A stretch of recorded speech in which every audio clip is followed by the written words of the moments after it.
name is Gretchen with the Clinton-Macomb Public Library North Branch.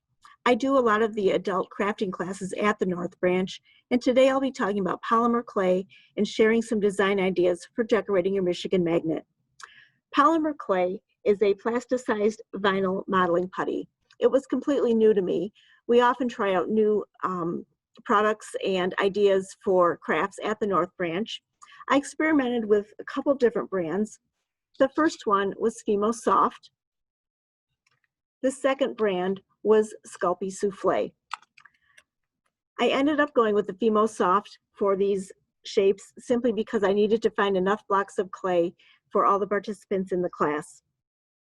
Polymer clay does need to be cured in an oven. So after the clay was soft enough and pliable enough to handle, I rolled it out with a rolling pin. And then I had in my collection at home a cookie cutter in the shape of the Lower Peninsula. Each manufacturer will tell you what oven temperature and how long to bake these shapes. Once the shapes came out of the oven and they were cool enough to handle, it was time to decorate. I had at home an old set of Liquitex acrylic paints, so I dug those out. For my first design, I painted a beach scene, common in Michigan.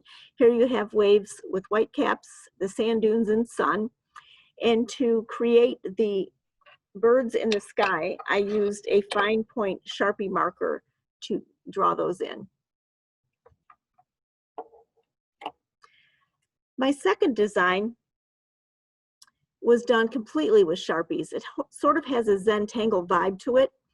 I simply started doodling with the Sharpie, and then once I was done, I took the other colorful Sharpies and filled in the color.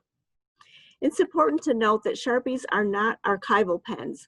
So if you have your magnet in direct sunlight, some of the colors may shift or fade on you. So if you can keep them out of sunlight, that would be best.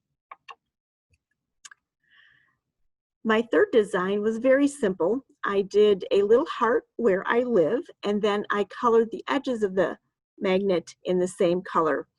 I had originally wanted to use nail polish for this design. However, I learned that nail polish and polymer clay do not mix because the nail polish degrades the clay because of the chemical properties of each. So do not use nail polish.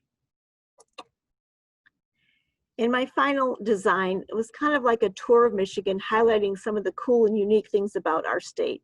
This would be fun to do if you're doing your magnet with your children or grandchildren. It's very educational and fun. Here over by Detroit, we have the car for the Motor City. Down in the southwest part of the state, as well as the northern part, we have grapes for all of the vineyards in Michigan, which those are fun to visit. We have tulips near Holland. We have a jumping fish and a sailboat for all the water sports and fishing that people in Michigan like to do.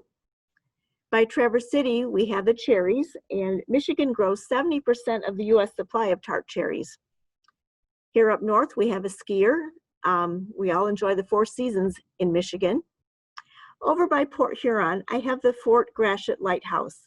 It was established in 1825, and it is the oldest existing lighthouse in the state.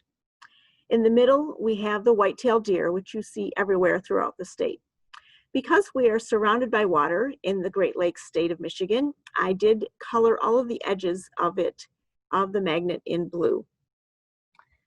Once you have your design done, you're going to want to attach the magnet. The E6000 adhesive is a nice general purpose adhesive. It's very thick. Hopefully you can see this. You can see a thick bead of it. You'll want to smear that all over the surface of your magnet and then affix it to the back of the magnet, let it dry on a flat surface. Once it's dry, your magnet is ready to enjoy. And I hope you've received some inspiration from these examples. And thank you for joining me for Curious Crafting.